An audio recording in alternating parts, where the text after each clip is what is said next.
Қайырлы күн, достар! Бүгінгі сабағымызға қош келдіңіздер. Добрый день, уважаемые друзья! Добро пожаловать на урок казахского языка.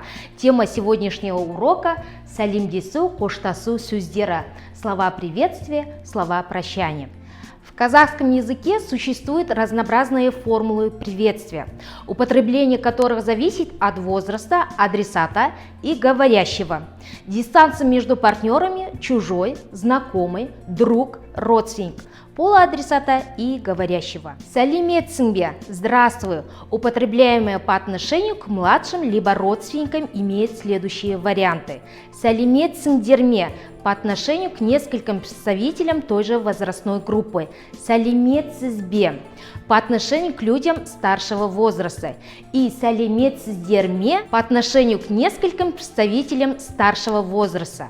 Анализируя данные формулы речевого этикета, можно заметить, что языковым элементом вежливости в них является суффикс «сіз», присутствующий во всех вежливых обращениях ко второму лицу, соответствующих русскому «вы». Выбор формулы приветствия зависит еще и от пола и приветствующих друг друга людей. В казахском языке существует формула приветствия, употребляемая только мужчинами. Ассаламу алейкум. На что приветствуемый мужчина отвечает «Ва алейкум ассалам».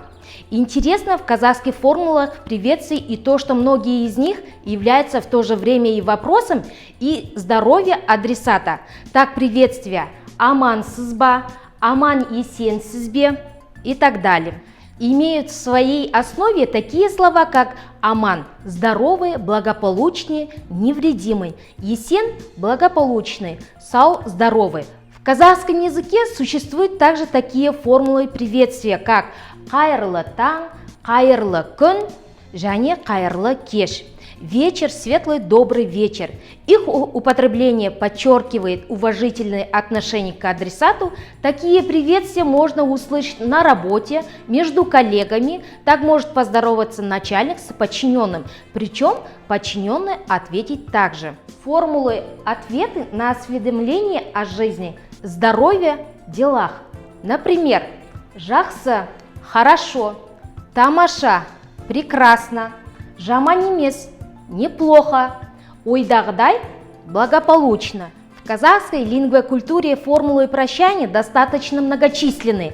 Наиболее распространенной используемой в различных ситуациях повседневной жизни является формула «Сау болыңыз». Ее русским эквивалентом является «до свидания». «Сау болыңыз» состоит из двух слов «сау» – здоровый и «болыңыз» – будьте. То есть дословно сочетание переводится как «будьте здоровы». Суффикс «ыңыз» служит показателем вежливого обращения к собеседнику. Близкой по смыслу является формула «қош сау болыңыз», употребляется значительно реже. Слово «қош» переводится как «прощай», и все выражения приобретают оттенок прощания надолго, а то и навсегда. Вариантом данной формулы является «қош сау болыңыз», что значит «прощайте». Қорыта келгенде, әркім кіммен, қай жерде, қандай жағдайда жолығып тұрғанына жаңылмай, салт дәстүрімізден айнымай, барынша сыпайы, әдепті сәлемдесіп үйренгені абзал. Сәлем беру өткінші міндет емес, өмірлік міндет. Осымен сабағымыз аяқталды. Келесі көріскенше аман сау болыңыздар.